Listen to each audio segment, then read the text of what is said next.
Max Verstappen won his home race for the second year in a row after overtaking Lewis Hamilton, who was left out on older medium tyres when a late safety car was called. But could Mercedes have done it differently? Also coming up on the Dutch Grand Prix-Cap, a mix of strategies creates a storming race.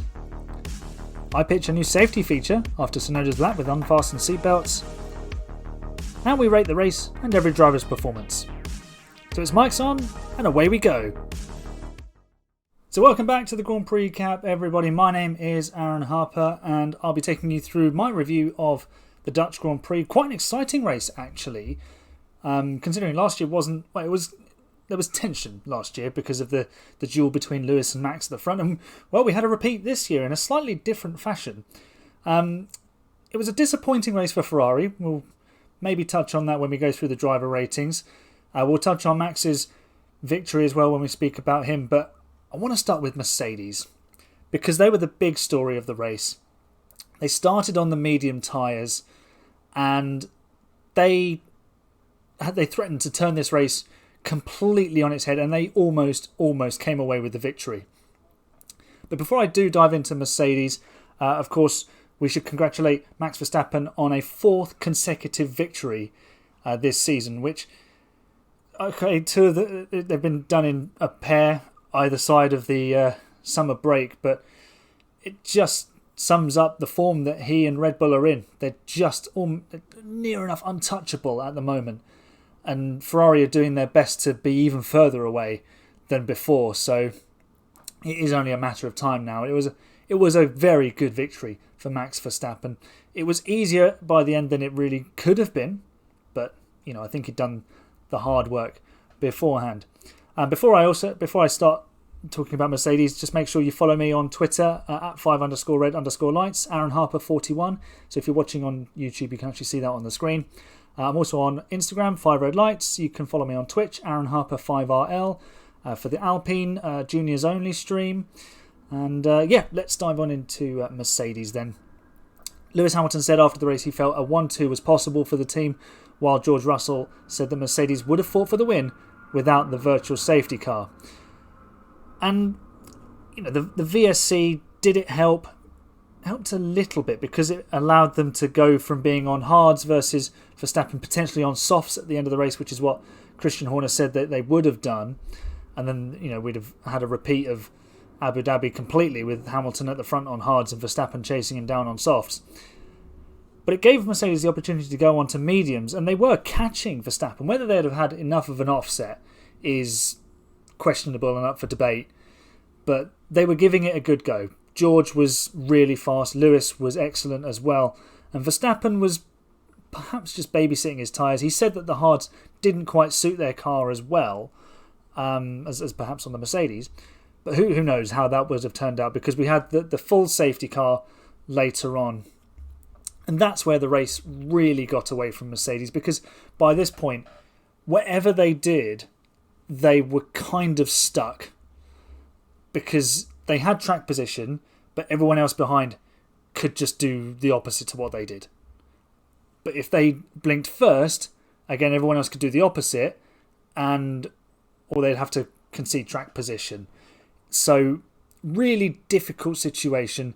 Strong echoes of Abu Dhabi last year, with far less of the dramatics, let's call it. And it was a kind of a shame that the safety car kind of intervened in that moment. It did give everyone an opportunity to get on the softs, and Mercedes could have just put their two drivers on soft tyres and gone to the end, but Verstappen would have had the advantage because car versus car, as Toto Wolff said, they don't have enough against Red Bull. Now, of course, George Russell did pit for the soft tyre. Very late call. And it came at George's behest. He was adamant that the soft tyres were the ones to be on. The mediums were losing temperature. The Mercedes doesn't get temperature into its tyres. So Lewis was kind of up the creek without a paddle, to use a phrase. And I think the criticism that George has got and the Mercedes have got over the last 12 to 16 hours has been unwarranted, because Mercedes wouldn't put George Russell in that seat if he was going to be what we call a yes man. he is going to go in there. He's not going to rock the boat, but he's going to challenge Mercedes and, to an extent, Lewis Hamilton. And Mercedes and Lewis wouldn't want this any other way. Lewis is well aware that he's coming to the end of his career and he needs to essentially hand that team over to somebody. And Toto Wolff, Mercedes, have supported George through some of his junior career, given him 3 years at Mercedes-powered Williams, and now he's in the top team, essentially, in terms of Mercedes. Of course, they're not the top team this year. So if George was to come in and just be a yes sir, no sir, 3 bags full sir kind of guy, that wouldn't fit with his personality. It wouldn't fit with what Mercedes want to do. They want a winner, and he took a winning mentality to this race. He said he needed soft tyres. That was what was going to give him the best opportunity to win the race. Completely selfish, but Formula One racing, all racing drivers are completely selfish when they're in their sporting arena. And you'll see this with a lot of sports people. It's what sets them apart from just us who play. I play football at the park, for a Sunday team, and we have a kickabout. No one is there to get one over on someone else. There's no play acting. There's nothing riding on it. These people that are competing at the highest level, to get there, they have to be incredibly selfish. It has to be all about them. And then the ones that are the very best of them, they're the most selfish of the lot. There's no two ways about it. That's just the way they're built. They're wired differently. So George Russell just did exactly what's in his nature, really. He's a winner. He wants to go and win. And Mercedes, and I reckon Lewis Hamilton would agree, they wouldn't have it any other way. Now, with the pit stop, there was obviously the options that Mercedes had. Do they pit both of them? Do they pit neither of them? They ended up pitting one and not the other. Could Mercedes have done anything to prevent Verstappen passing? Not really. Simply because they were hamstrung by the fact that their car doesn't get heat into its tyres. Because if the car got heat into its tyres really well, they wouldn't have been able to go so long on the mediums and the hards to do a one-stop.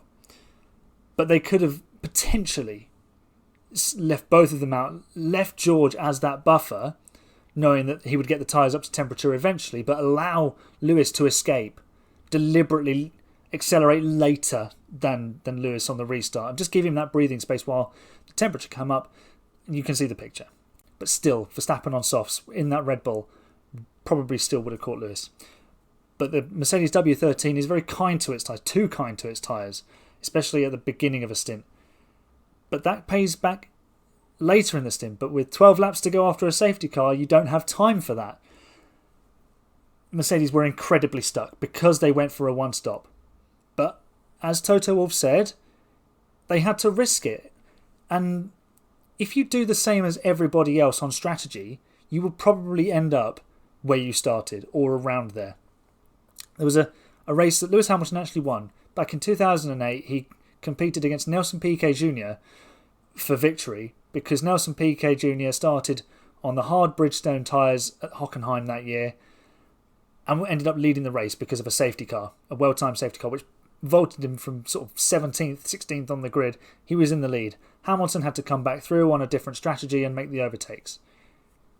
But it's something that's always stuck with me after that race, and I can't remember who it was in the Renault team at the time. If you do the same as everyone else, you'll just end up where you started. But if you try and do something different, you could get a massive reward. Now, of course, just a few races later, that same Renault team would deploy Nelson Piquet Jr. in a very different way, and we'll touch on this a little bit later with conspiracy theories. But you can see the concept. Think outside the box. Do something different. Go against the grain. And Mercedes had to do that if they were to give themselves any chance of winning, because they couldn't win on pure pace alone. Could they have won that race? Absolutely. The racing gods simply weren't on their side. And that happens. That's racing. And something I really enjoyed about this race was the mixture of strategy options that were possible and even used. So we had pre-race thoughts of a two-stop, starting on the softs and then going to mediums twice, or doing a soft, medium, soft, as Christian Horner alluded to post-race. But it was Alonso and Norris's use of the hard tyres in the middle of the race, which really played into Mercedes' hopes of a one-stop strategy. I don't know whether Mercedes were thinking we're going to one-stop, sort of blindly going with that to start with. But the starting on the mediums gave them great flexibility. They could follow a two-stop if they wanted to, and they could really push the tyres, or they could try and extend for a one-stop, which is what they were looking to do. And the fact that the hard tyre held up so well really made their minds up. They didn't need to two-stop.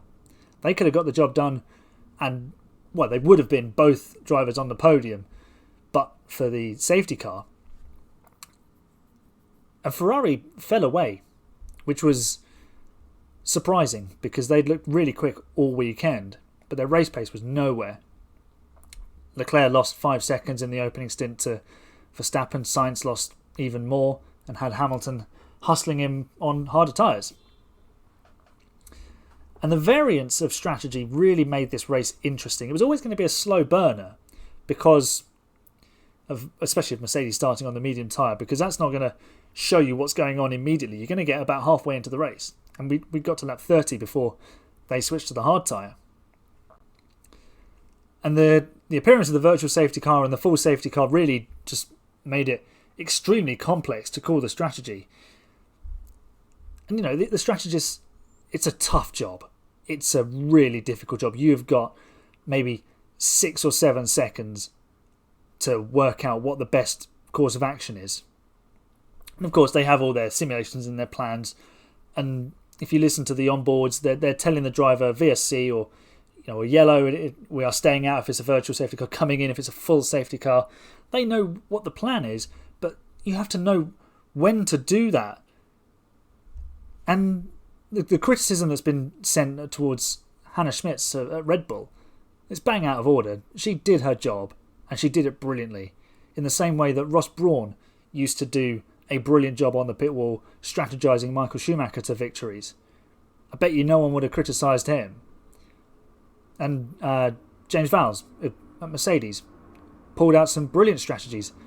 Hungary 2019, Spain 2021, where Mercedes took the risk of not being able to pass Verstappen on track, but gave Hamilton fresh tyres to attack him. And it paid off. Sometimes you win some, sometimes you lose some. And Red Bull have been winning some a lot more often because they get their strategy right and they know what they're doing. They're very clear with what they want to do. It's a very clear structure. Ferrari, on the other hand, it's all a mess. We've covered that ground before. But when you have this strategy variance and these strategy officer people, the people heading up the strategy department, they really earn their money and they make these races come alive. And it made for really great racing because we had different drivers on different strategies at different phases of their race, all debating the same piece of tarmac. It was excellent. Okay, the safety car and the VSC, which I keep coming back to, did take away some of that jeopardy and that excitement, but it was better than what it could have been. We could have just seen Verstappen running away into the distance, which, wouldn't have been so fun for a second week in a row. So let's think about the positives. Rather than criticising people for doing their job, let's laud them and say, well done, because it served up a brilliant race on a weekend where strategy was on a bit of a knife edge in terms of a one-stop versus a two-stop. I mean, someone must have thought about a three-stop, surely somewhere up and down the grid. Could we three-stop it and just run on softs almost the whole way? So it made a really, really interesting race. And no matter who your favourite driver is, if we have a really interesting, exciting Grand Prix, everyone's a winner because that's what we're here to see. That's what we're here to watch. Exciting racing with the best drivers going at it and, seeing who can come out on top on that day in history. Sometimes it's your driver, sometimes it's not your driver. And that, as I said, that's just racing. That's how sport works. You win some, you lose some. So this next section centres mostly around AlphaTauri, both on the track and off the track, because first of all we've got Yuki Tsunoda driving around the circuit with his seatbelts undone, and we've also got AlphaTauri looking to get hold of Colton Herta from IndyCar. and get him in their car for 2023, as Pierre Gasly, he seems set to depart for Alpine. So let's start with Yuki Tsunoda. We had this a couple of years ago in Barcelona with Charles Leclerc having stopped on track, undone his seatbelts thinking he was going to retire, but then actually restarting the engine, because they can do that nowadays, which is massively impressive, and then proceed to drive the circuit with his seatbelt undone. The seatbelt is the first line of safety for a racing driver, for anyone in a car. When you're a child, your parents always teach you, put your seatbelt on. There's a common British phrase from a driver or someone in the front seat of a car, and they go, "I don't want to know my killer," because it sounds terrible to say something like that. But obviously you can understand the connotation is, if the person in the back doesn't have their seatbelt on and they come flying forward in an accident, they could injure the driver in front or the person in front, as well as themselves. So it's a given. Put your seatbelt on.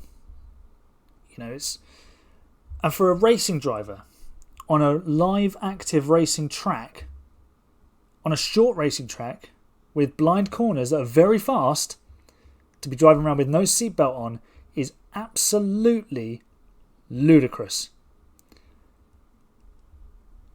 Now, I mentioned this on the Formula One Grid Talk podcast post-race on Sunday, so yesterday as I'm speaking, probably a few days later if you're watching or listening to this.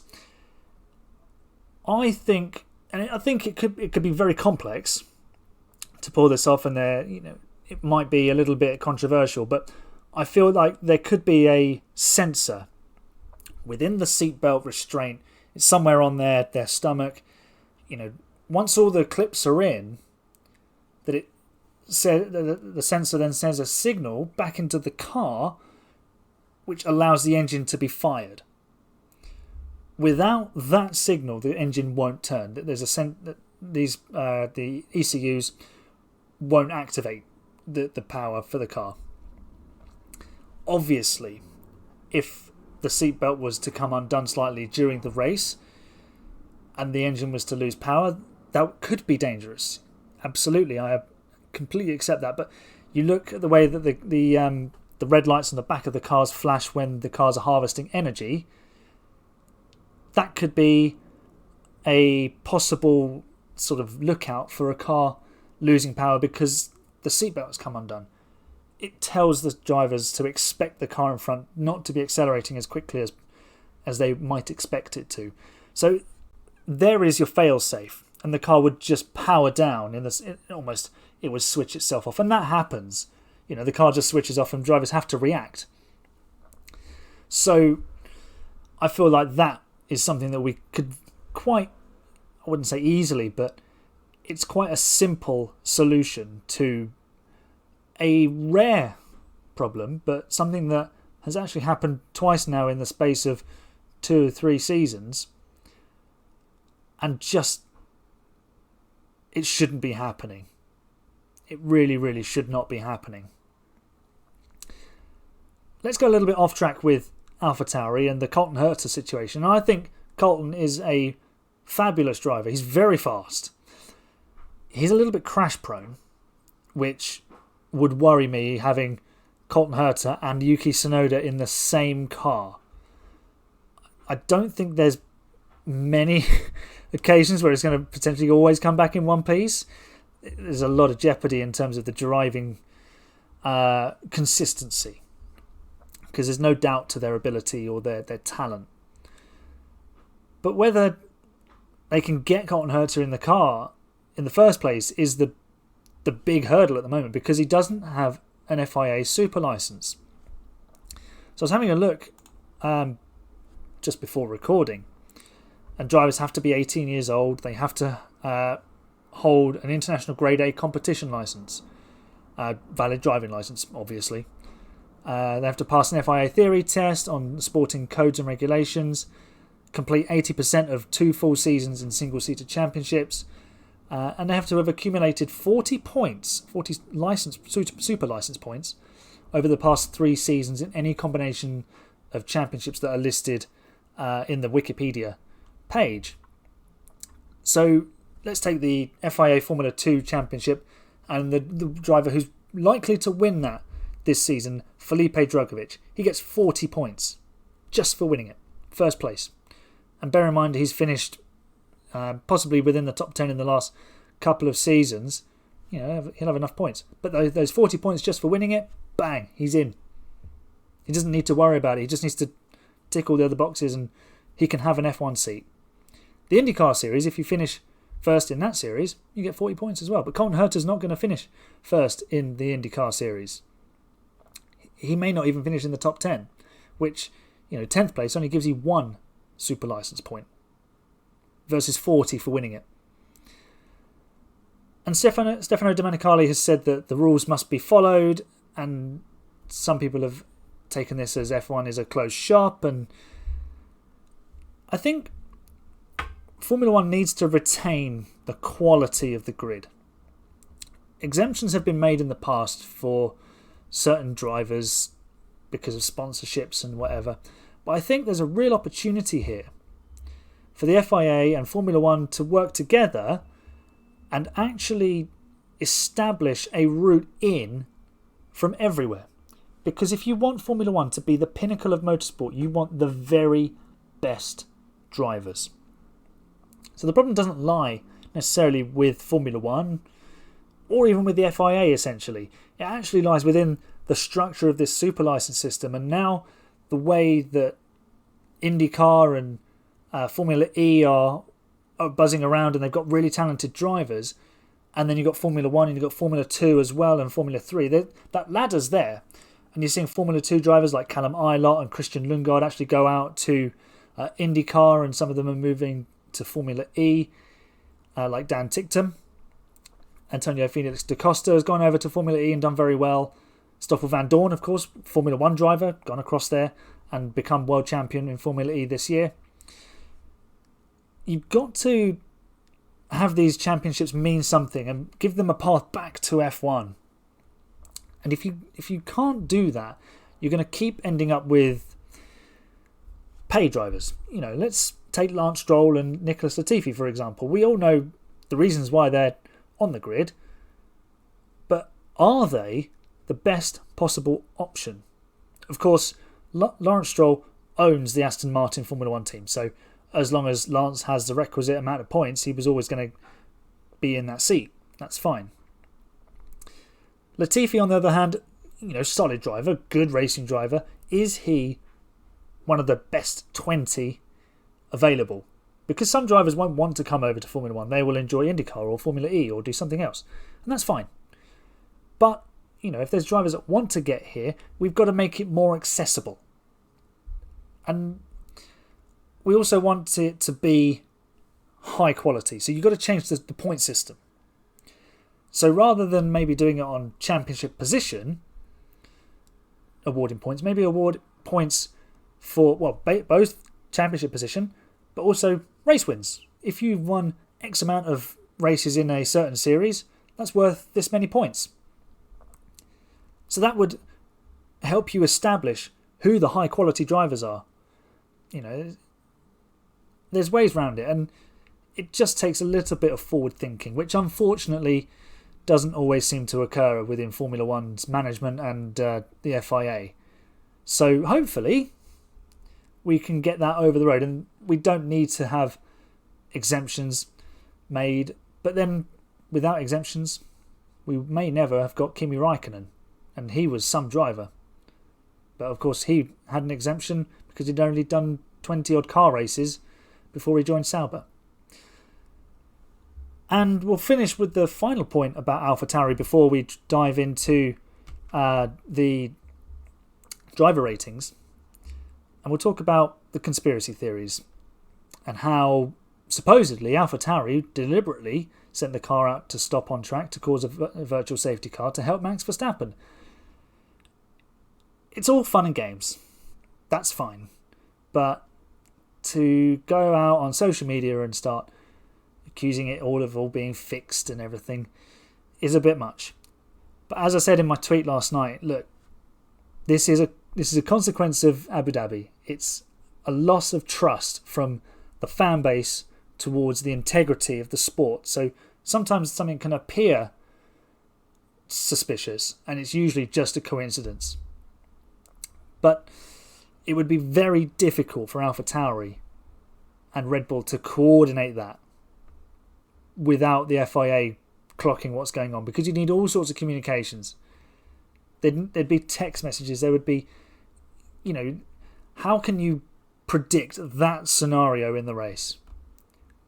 You cannot tell me that Red Bull are so clever that they knew that Mercedes were going to do a one-stop and have the pace to potentially win the race.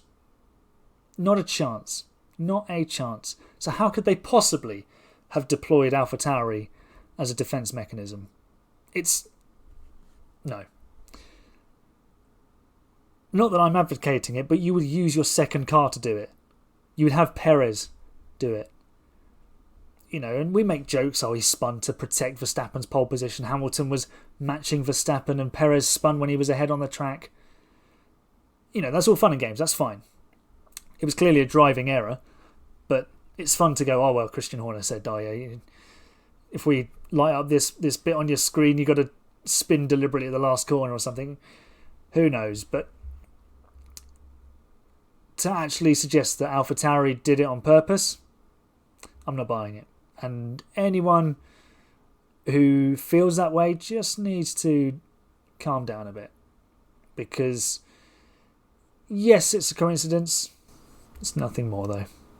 All right, let's dive into some driver ratings. And I'm conscious that I've been going nearly half an hour. I don't want these to be too long because, first of all, I have to edit it. And second of all, it would be really arrogant of me to expect people to give up too much more than half an hour of their day just for me. So we'll dive into the driver ratings on that note, and I'll start with Max Verstappen, who started on pole position and he finished first. He won the race. I'm going to rate him as a 4. He said Mercedes were very quick on the harder compound, which we didn't expect, so it made it more difficult for us as we were less compatible with the hards. Yeah, I mean, that would have made it quite an interesting finish with Verstappen on the hards that he wasn't really favouring versus the Mercedes on the mediums, which they'd already shown they could work very nicely. But, circumstances worked out that it was slightly easier for Max to get the victory, his second consecutive home victory, and a championship lead now of over 100 points. As I said earlier, it's a matter of time. Sergio Perez started 5th, finished 5th, bumped up by Carlos Sainz's time penalty. I'm going to rate Checo as a 2.5 because at times his pace was good, but also it wasn't at other times. So he was really up and down, and only P5. The car has definitely gone away from him. He said he struggled with tyre degradation. The balance wasn't where he wanted it, and that showed in his pace and his result. Charles Leclerc started 2nd, finished 3rd. Really should have maybe finished 4th or 5th because the Ferrari just, as he said, we just were not fast enough. They weren't. That safety car saved their bacon and got them on the podium when they really did not deserve to be. Sometimes you don't always get what you deserve. And this was a case of it working in a positive way for Ferrari. They didn't deserve to be on the podium with their pace in the race, especially having gone 2nd and 3rd in qualifying. So I rate Charles' performance as a 2.5. Also getting a 2.5 is Carlos Sainz, who started 3rd, finished 8th. Bit of a messy race for Carlos. He had the botched pit stop, shades of Nürburgring 1999. Just searched that. It was kind of ironic that Eddie Irvine was on the grid this weekend and that happened. He said the setup didn't work and damage from the touch with Hamilton at the first corner hindered him. Then he had the unsafe release, so he ended up dropping down to 8th in the classification. Lewis Hamilton started 4th, finished 4th, but his rating is also a 4. He said the win was there, it was in our grasp, and it really was. And I feel like you can make something of an argument that Lewis has lost 3 victories now in a row when they've been possible, all to a safety car coming out at the wrong time. So, of course, Abu Dhabi, set to win that race comfortably without the safety car. Silverstone, where Esteban Ocon stopped when Hamilton was chasing down the Ferraris. Whether he would have been able to catch and pass the Ferraris is a different question, which is why I said it's debatable as to whether you can actually make this argument. But certainly today, the way it panned out cost him a victory, or at least a shot at victory, because Max may still have won the race anyway. But we'll never know, unfortunately. But really good performance from Lewis. He's still fighting. He's still going. He's 37 years old. He'll be 38 in January. So he shows no signs of slowing down. He's still gunning for that 8th World Championship. His teammate George Russell started 6th and finished a brilliant 2nd. Played the selfish card and it paid out handsomely for him. I'm rating him as a 4 as well. He did say that qualifying yellow flag cost them because he suspects they'd have been on the 2nd row and it would have made things a little bit easier for them to attack from there. But I don't think it really made much difference where they started, because where they got to in the race, the way things unfolded, scuppered their chances anyway. Alpine, they had a good race, really unexpectedly good result for them, because Esteban Ocon started 12th and finished 9th, so I rate him as a 3, and Fernando Alonso started 13th and finished 6th, so I rate Fernando's performance as a 3.5. Esteban said he had a mega start, which helped him make up a lot of places, and Fernando said that it was like a qualifying session after the safety car all the way to the checkered flag. Yeah, he was really pushing with Lando Norris, and he had Perez ahead and Carlos Sainz as well. Talking of Lando Norris, he started 7th, finished 7th. He didn't get the lonely race he was after, and I rate Lando's performance as a 2.5 because it's a little harsh, but the McLaren just didn't seem to work, and he couldn't get it going really in the race. He was very quiet other than his battle with Alonso. He said 6th place was the best McLaren could have achieved, and to be 1 place off of that wasn't too bad. But talking of bad, Daniel Ricciardo started 17th, finished 17th. I mean, we know he's leaving. It's just whether he's going to stick around. He looks a bit broken. It's so sad. It's so sad to see such a bubbly character deflated, really. And I'm going to rate Daniel's performance as a 1. It was dreadful. Awful. Yeah. And let's move to Alfa Romeo. Valtteri Bottas started 16th and didn't finish. Rate him as a 2. Zhou Guanyu, 14th to 16th, also a 2. Not a good weekend for Alfa Romeo. They didn't have the pace all the way through the weekend, and they'll just look to move on to Monza, where hopefully they'll have a little bit better performance on home turf. Kevin Magnussen at Haas started 18th, finished 15th. I'm going to rate him as a 1.5 because he recovered the ground from his mistake, but there was potential to be a little bit better without that error. He said it was a wasted weekend because of the error. So, yeah, it's a 1.5 for Kev. Mick Schumacher started 8th. Brilliant qualifying from him, but a slow pit stop took away any possibility of points. And he finished 13th.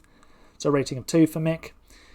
And AlphaTauri, we've spoken a lot about them. Pierre Gasly started and finished 11th. Rate him as a 2.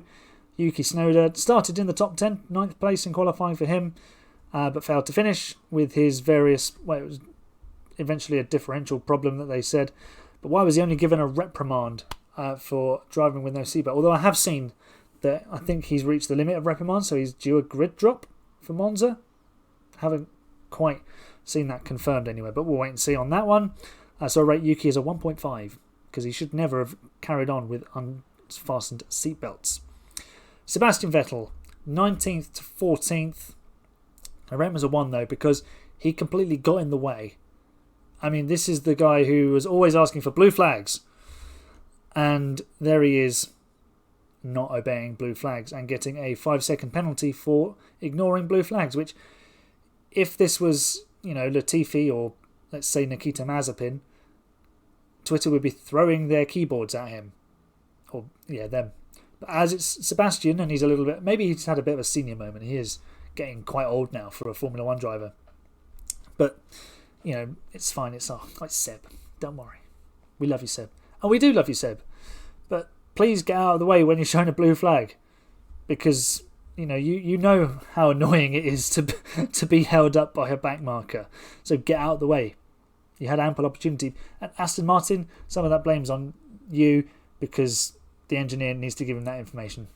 He had He could have taken the low line through the banked turn 3, and the other two could have got, it was Hamilton and Perez, could have gone around the outside, easy peasy, but no. And let's move on to Lance Stroll at Aston Martin. Started 10th, finished 10th. Lance loves a P10 this year, doesn't he? He said he felt P7 was possible without a safety car. And I'm going to rate his performance as a 3 versus the 1 for Sebastian Vettel. And rounding off the drivers is Alex Albon, who started 15th, finished 12th. Rate him as a 2.5. Not high expectations at Williams, but a decent result nonetheless. Latifi, 20th to 18th and last of the finishers, a 1.5 for him. Another race to forget for Nicky. His F1 journey is over in my eyes. Williams need to get a higher quality second driver. They say they don't need driver funding, but they need to convince a quality driver. Maybe Nick de Vries. Well, they should be looking at Nick de Vries, or they should be promoting Logan Sargent. So we'll see. And now let's rate the race. I'm going to give it a 7 out of 10. Of course, let me know in the comments on YouTube down below what you think. Of course, comments are great for the YouTube algorithm, so please, if you're watching, put it in there. There were lots of interesting strategies at play, like I said earlier, and it was always going to be a slow burner because Mercedes were on the mediums.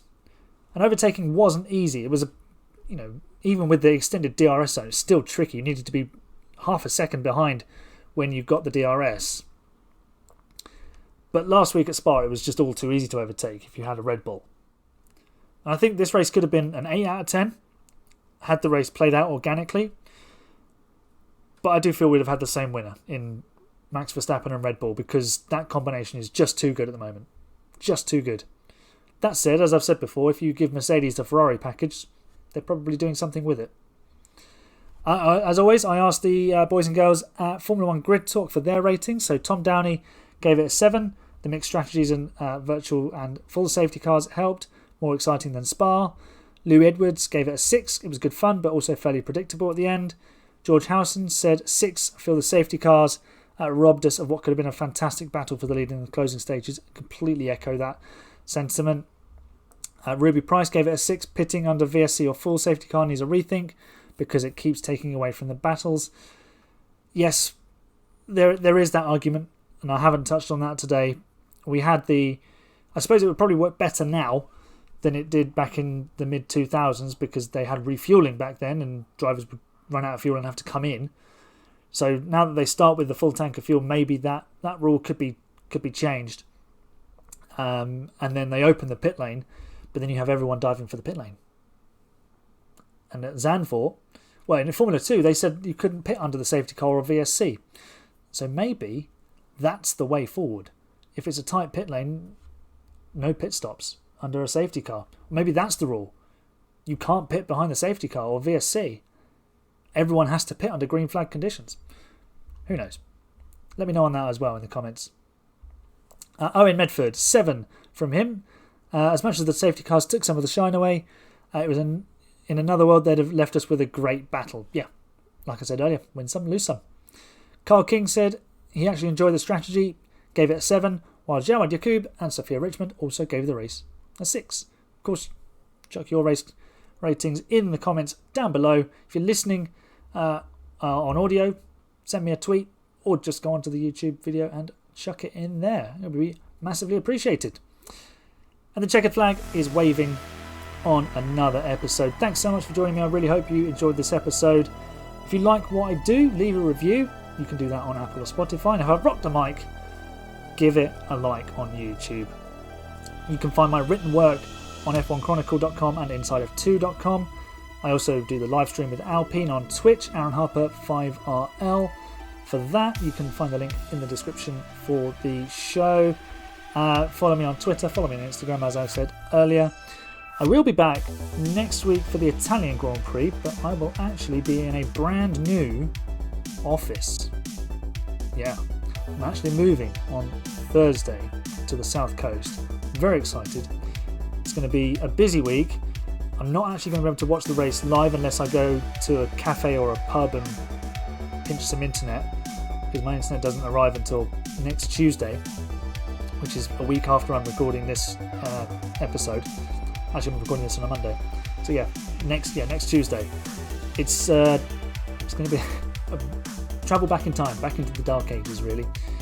But yeah, it's going to be lots of fun with the Italian Grand Prix. I'll tune in for the Channel 4 highlights if I can't watch the race live, so I'll get to enjoy Alex Jakes on the commentary, which will be excellent. But yeah, enjoy the Italian Grand Prix. It's always great to go to Monza, and I'll see you when the 5 red lights go out.